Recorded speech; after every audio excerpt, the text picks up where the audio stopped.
Hi, and welcome to our podcast we've called Connected Faith. It's the Asia Pacific Media Podcast. I'm Bill Snyder, and with me is Dr. Lane McDonald.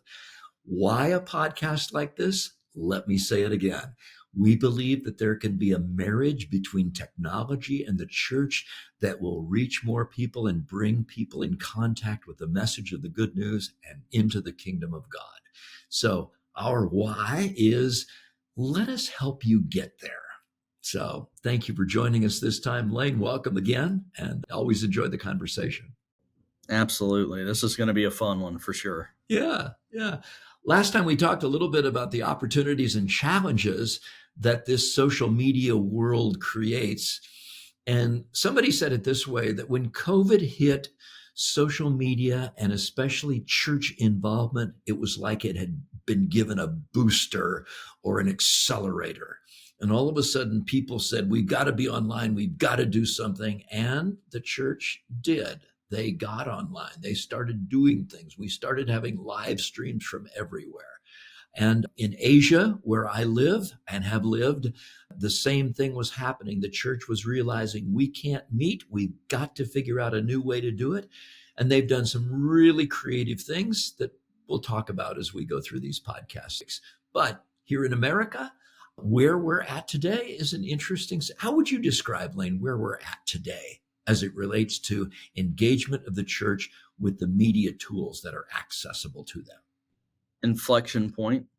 Describe that a little bit. Sure. So, with a stat of 80% of people would rather watch or listen to something other than read.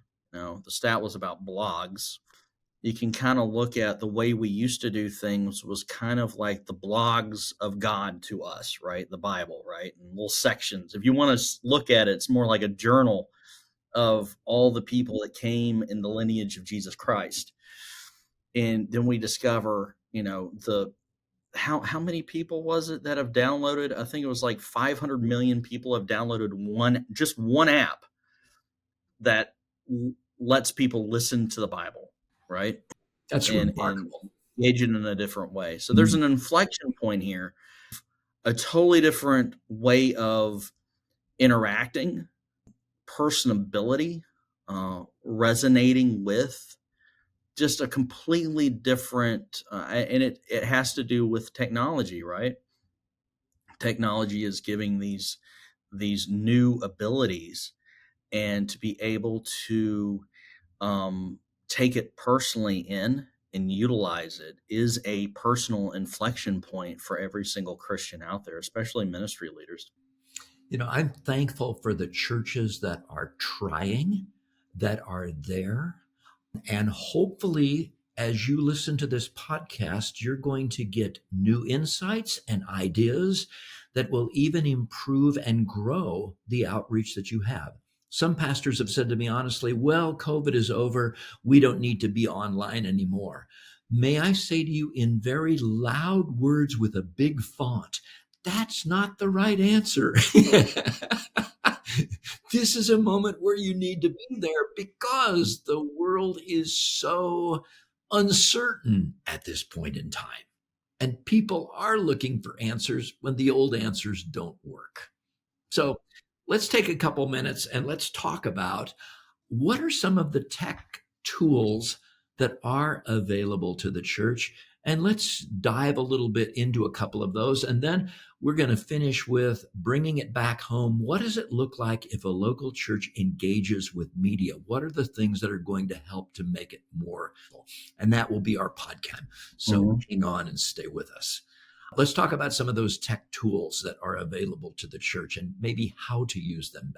Hey, Bill, do you want to do a fast fire question real quick? Absolutely. We wanted to start these fast fire questions so people could get to know us a little bit better. But also, as pastors, you could introduce fast fire questions as well. Just fun interactions for your classes and your interactions with everybody. Number one. What's the question? I'm really interested to hear this one, Bill. All right. What's your go-to tech gadget that you can't live without? Well, my wife would say it's my iPhone. And I would have to agree with her. I think that, I use it in so many ways, from calendars to messaging to keeping up on information, news, whatever. I use it in a variety of ways. It's kind of the go-to thing. So, what about you? Well, in the 80s, it would have been my Rolodex. In the 90s, probably was going to be my BlackBerry. You know, we do so much on our phones. I'd have to say the same thing. I mean, there's so many times my card doesn't work and I use tap to pay, Hmm. and just the accessibility that it gives to other people to reach out and contact me, and the accessibility it gives me to contact people, not just on the phone, but just, in all the other plethoras of communication styles. Somewhat married to Google Maps, and I don't get lost anymore.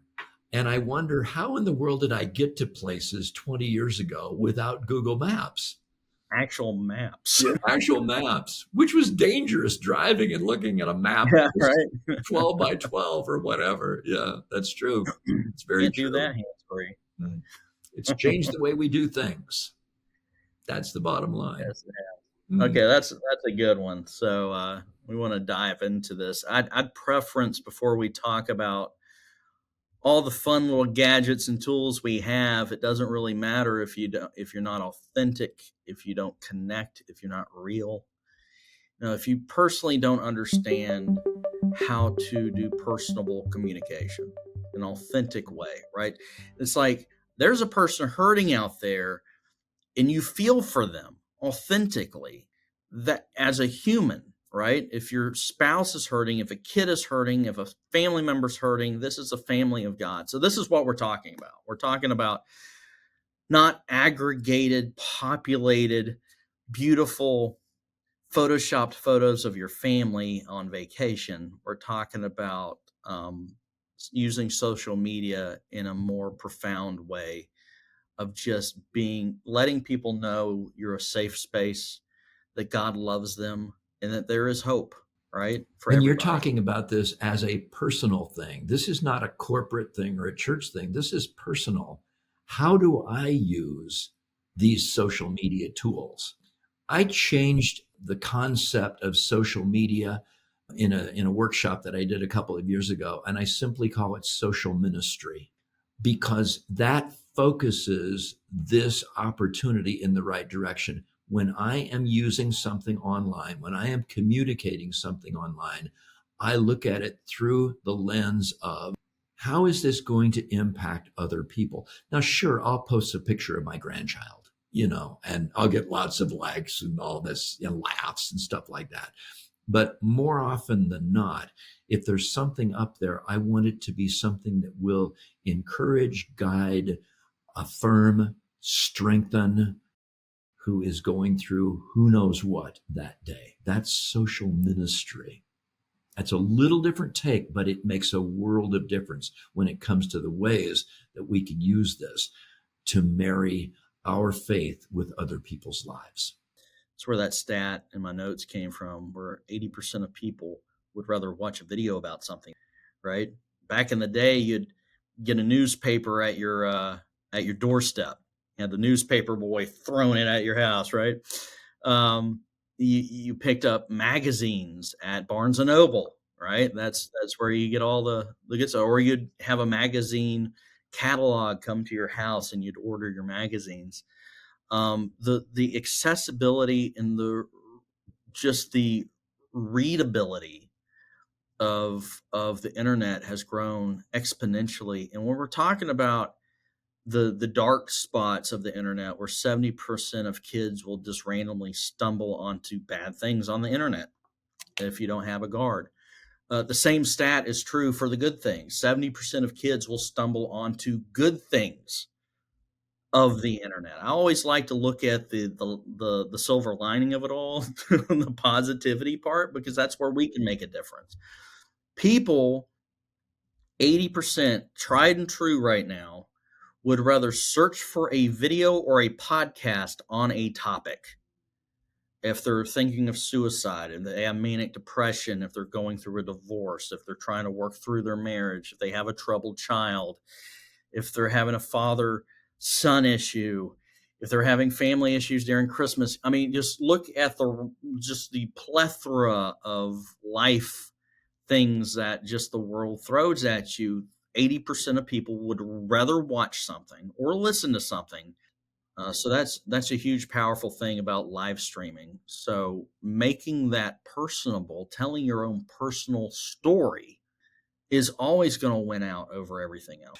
We had an interesting thing happen. We've been doing some work in a number of countries in Asia. Asia Pacific Media is based in the Philippines. So we work with church groups or individuals in different countries at their invitation. So for a number of years, we've been going into Vietnam and we've been training local workers in ways of using online ministry to strengthen the church or to reach new people. Last time we were there, one of the pastors came up to me and said, last Saturday, in other words, just a few days earlier than that, there were some youth who said, we need to have an online youth ministry effort. And so they just, with a few days' notice, said, we're going to be doing a live worship thing. There's going to be something that is specifically tied to the 15 to 20-year-old audience. And they did it. And they had like maybe just short of 400 people online in the immediate. Within 1 week, they had 1,400 people who had viewed it. Within 1 month, it was over 10,000 people that had viewed this across the country from north to south. And to my knowledge, nothing like that had ever been done before. It was their idea, but the introduction of ways that you could use media for ministry and for building up people's lives, that was something they learned in one of our workshops. And then they creatively said, why can't we do this? So the variety of things that can be done online or with live stream, with focused groups, can just be remarkable. You can bring people together. And in this particular case, because the church is not large in Vietnam, they were bringing together youth from hundreds of miles away, all linked on Zoom. And there it was. And then they recorded it and they put it up on YouTube, and there it was again. So it's remarkable what creativity can do with some of these platforms in bringing people together. We have this thing that happened last Wednesday. I found it really interesting and empowering because I've been teaching some of the kids at our church how to do video, and they're shooting a video with some of the gear. It came time to hand the gear back over, and they're like, we want to edit it. And I'm like, all right, go for it. Right. I mean, the empowering, there's something that happens. A lot of adults will say, oh, kids aren't just into this, so we're just going to let them do whatever they want on Wednesday nights and blah, blah, blah. But if you hold them to a higher standard, they won't only meet the standard. Most of the times there will be some that just fly by the standard. And the empowerment of seeing their own media making an impact at their age, someone's like Paul to Timothy, right? Don't let people look down on you your age. You need quality people at that age group beckoning everybody else to follow them down the right path and to see the power that they have and the influence they have. I can take a camera into a youth group and shoot photos and videos. You give that same camera to a senior that everybody loves and they love photo and video, they'll get inside a mosh pit. They'll do whatever. They'll do some fun stuff with the kids you'll never, ever be able to do. And the resonating power of that is just astronomical. Talking about social media tools, which is what they're doing. They're posting to all the social media platforms. I don't want to just call one out, but if you look at the stat that 90% of millennials and Gen Z, we're talking about two generations, 90% of two generations use social media daily. Now you could look at, I think kids that aren't teens spend 4.5 hours online a day, and then teens spend almost 8 hours. That does not include school time. That doesn't include iPad hours on their school-owned iPad, okay? This is before school and after school. And that statistic is not something that I'm particularly excited about, because I see it can easily turn into a negative toward family life or toward almost becoming addicted to the tool. But if I'm looking at it through a ministry eye, there are people out there in the Gen Z world who are reachable because they are online. It is common ground. And so something that I don't think people recognize so much is they look at these platforms and they all blend together. Facebook, Twitter, Instagram, TikTok. The unique thing is that generally each of those platforms have a pretty much unique audience. If you're on one, it doesn't mean you're reaching everybody. Facebook has its own audience. Instagram has its own primary audience. TikTok, its completely own audience. And so the things that we would place online need to be targeted to the people that are there. Simple marketing principle, but it's finding who the people are that you want to speak to and then speaking to them about things that are important. So using these platforms, but targeting the message to the platform that you're on. I think that's the way we're saying it. Maybe you can illustrate it a little better than that. One platform will not do it all. Each one has a unique gift too. It's very true. When you talk about generations, Facebook came out 2007, 2009, that area, and now it's considered the old people social network. Even though Instagram's owned by Facebook, it didn't start that way. That's how the new generation will. They didn't first be, Facebook bought them. They were independent. So most kids that I know are on Instagram. Most techie, knowledgeable parents do not let their kids on TikTok. Mm-hmm. I come from an area of let your kids experience things within your presence, like have it on your phone. Let them be a light to kids, because there's kids on TikTok that will never hear about Jesus if Jesus isn't on TikTok. If there aren't followers of Christ on there as digital missionaries for him. But yeah, Instagram and TikTok are by far the younger generation. Facebook, Twitter, X, whatever we're calling it these days, and all the other ones kind of fall by the wayside right now. It's kind of like you've got two competing phone platforms. You got iOS for Apple and you got Android, right? You don't really hear too much of any other platforms, but within those phones, generations use them in so many different ways. To be able to reach kids, and I know kids that are using, fireside chats, Bible studies with their friends.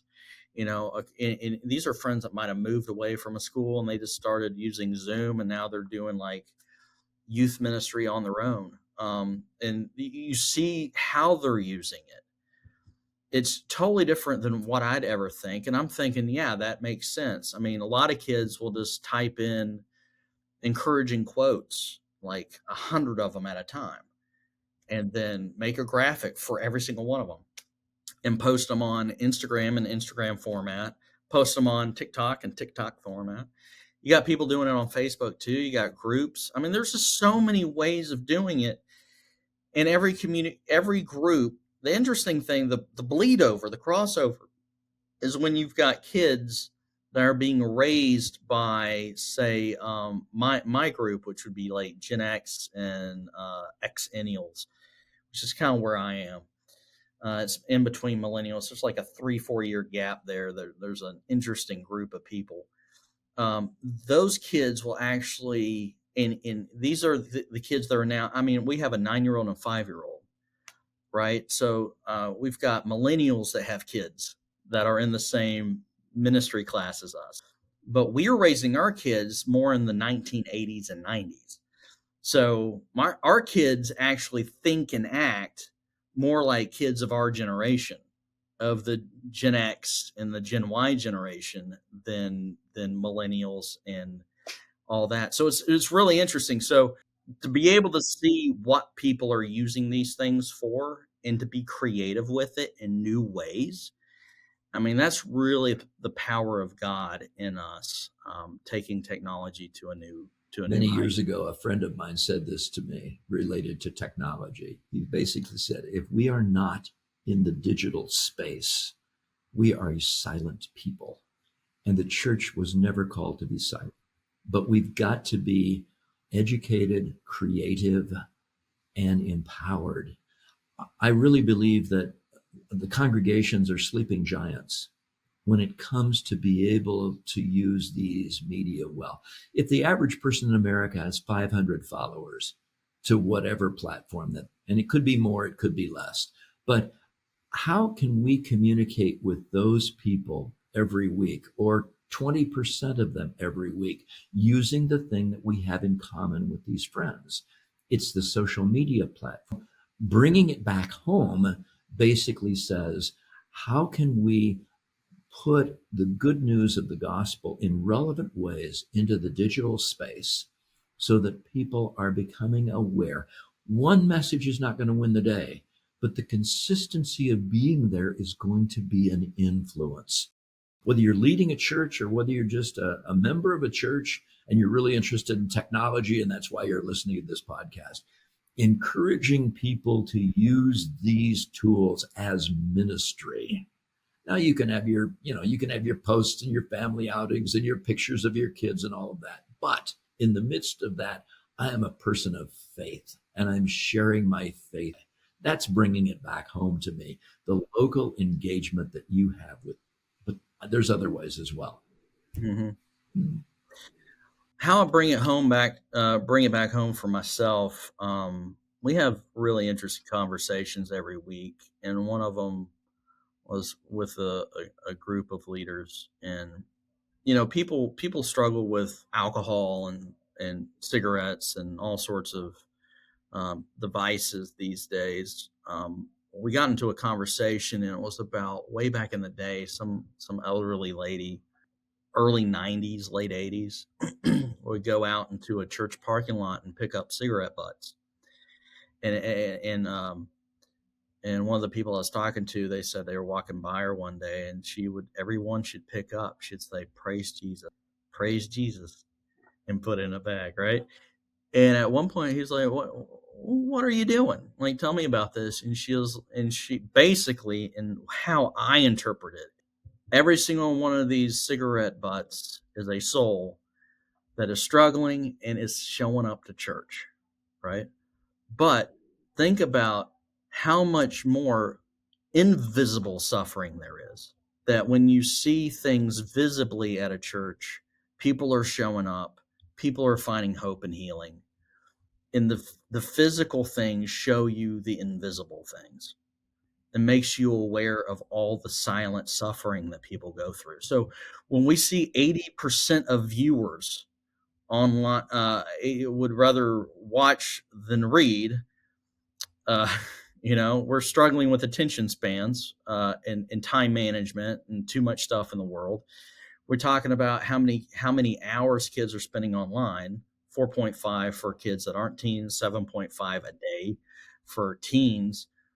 That's, to me, the same transition. I'm seeing a lot of kids searching for hope and purpose and connectivity. So it brings it back home to me with these stats that it's not going to go away. Technology is going to only advance and excel. And the most important thing is to use this technology in a way that interacts and connects and authentically resonates with not only you, but them, right? Because this isn't advertising. This isn't brand building, right? This isn't corporate lingo.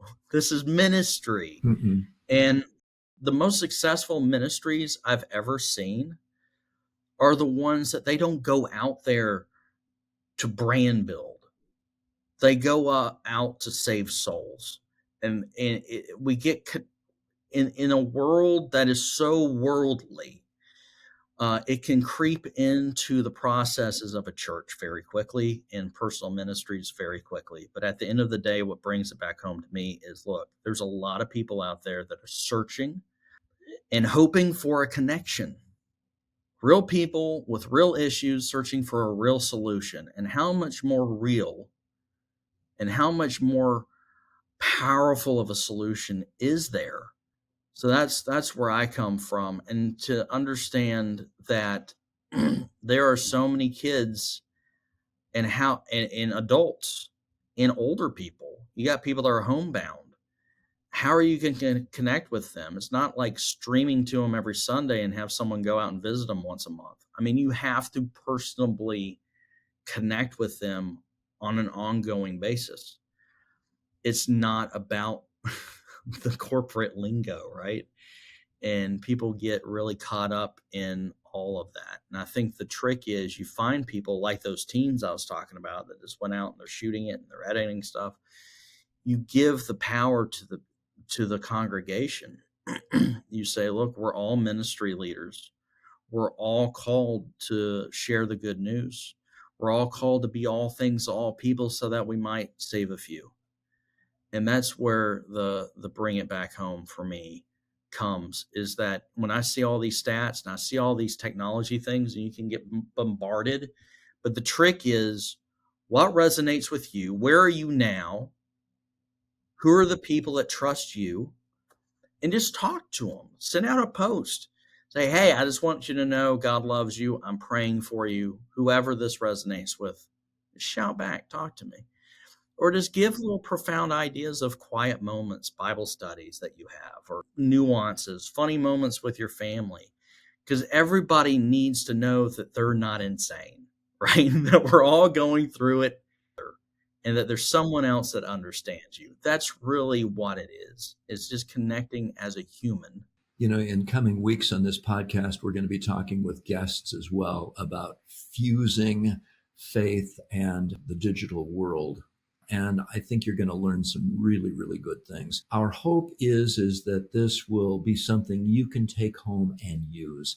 We welcome your questions. We welcome the topics that you'd like us to consider. There'll be things that will be on screen as to how you can contact with us. We're excited about the fact that we can do this together each week. Connecting Faith, Asia Pacific Media Podcast, is something that we've learned some things in Asia. We've learned some things in America. People are people around the world, and we want to empower you at the end of the day. So thank you for joining us, and I hope you'll be with us next time.